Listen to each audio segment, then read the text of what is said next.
How can I finally know what God's will is for any area of my life?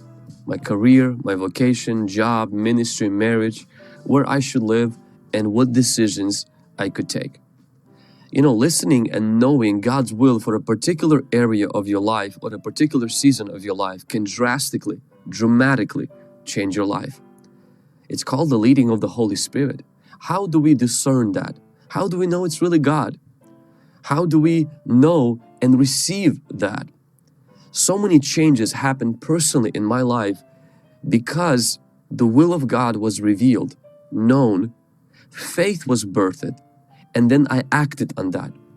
It's not because I was smart, it's not because of education, it's not because of my good looks, it's not because of my gifting or talents, it's not because I'm an immigrant in the United States. You know, English is like my third language. I'm at disadvantage, humanly speaking.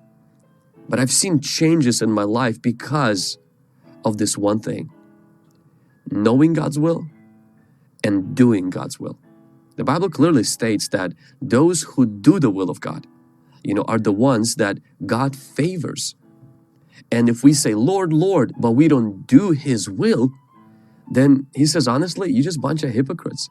And so many people love to profess their faith, but they don't possess their faith because they don't live out God's will. But in order to obey God's will, you have to know it. In order to know God's will, you have to know God. So I'm going to share with you 5 practical things that I do in my life that I've seen. Sometimes one of these things causes me to know God's will specifically for this area, this season of my life, and changes come. The first one is you have to believe God has a good will toward you. I know it's simple, but so many people think God does not have anything good planned for them. John 10:10, it says that the thief doesn't come except to steal, kill, and to destroy. I have come that you may have life and that you may have it more abundantly.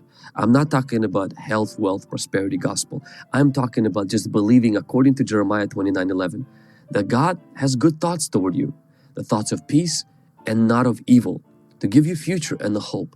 God is not out to kill you, hurt you, destroy you, control you or anything of that. He loves you and He has a good will for you. He has a plan for your life. For anything under the sun, there is a plan, there is a purpose. And if you are under the sun, you have a purpose. You're not an accident. God planned your birth. Even if you came with certain limitations, physical things that you do not like about your life, or even deformities, you're nevertheless still valuable to God. You carry His image and His likeness, and God has a good will, good attitude, disposition toward you. The second thing is you have to surrender to the Lordship of Jesus Christ.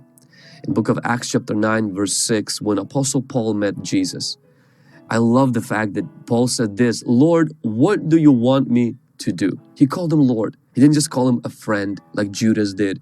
He didn't call Him just a Savior. He called Him Lord. And then the Lord said to him, arise and go into the city, and you will be told what you must do. Jesus doesn't even tell him what to do. He just tells him to go to a place where he will learn what he needs to do. So Paul is going to depend on the very Christians he's about to kill and destroy.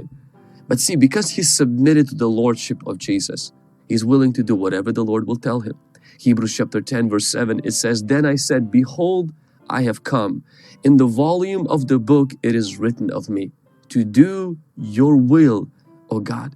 So many people do not learn the will of God. God doesn't even reveal His specific will because they have already this position. They have this position where if I don't like it, I won't do it.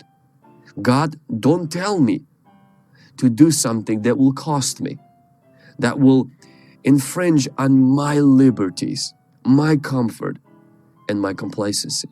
You have to come with a blank sheet of paper to God and say, Lord, I am ready. I know this is scary. Lord, I will do whatever you ask of me. If you come with that and you die to your own will, you will be tested. But you will find on the other side not only the will of God, but your obedience to the will of God. And as a result, you will be an unrecognizable person. Why? Because anybody who dies, they cease to struggle with certain things and they come back spiritually, back to life, into a newness of life. And that's only possible through the surrender.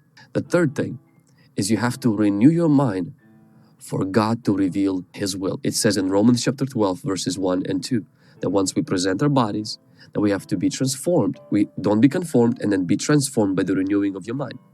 In Ephesians chapter 5 verse 17 it says, therefore do not be unwise, but understand what the will of the Lord is. Now this is how that could work practically. As you feeding yourself with God's word, sometimes you'll also listen to books or teachings on different topics. Your mind begins to be renewed and you begin to get ideas of how you should spend your money, what you should do with your free time, what you should do with this particular person or these particular relationships. You know what? This is not right. You know what? I should be doing more of this, less of this. The Holy Spirit plants thoughts and ideas as you feed your mind with His truth. I remember the first time that I got the idea to give all of my money away. I know this was radical. I wouldn't even entertain a thought like that before. You know how it came about? As I was pursuing God, I listened to a few messages where some people radically took these steps and a thought was planted. At first I thought it was of the devil. But as I meditated more and I tried to reject it, it clung to me. And as I looked into the Word of God, I saw that actually it's not anti-biblical idea. It's actually part of discipleship to be able to give radically, generously, and extravagantly. And it was not wise to my understanding, but it was in line with God's Word. And there was this thing where it made sense. How did it make sense? Because the Word of God changed something in my mind where these ideas, thoughts became possible. So as you renew your mind, you become open to the will of God. If you give God your mind, He will give you His will.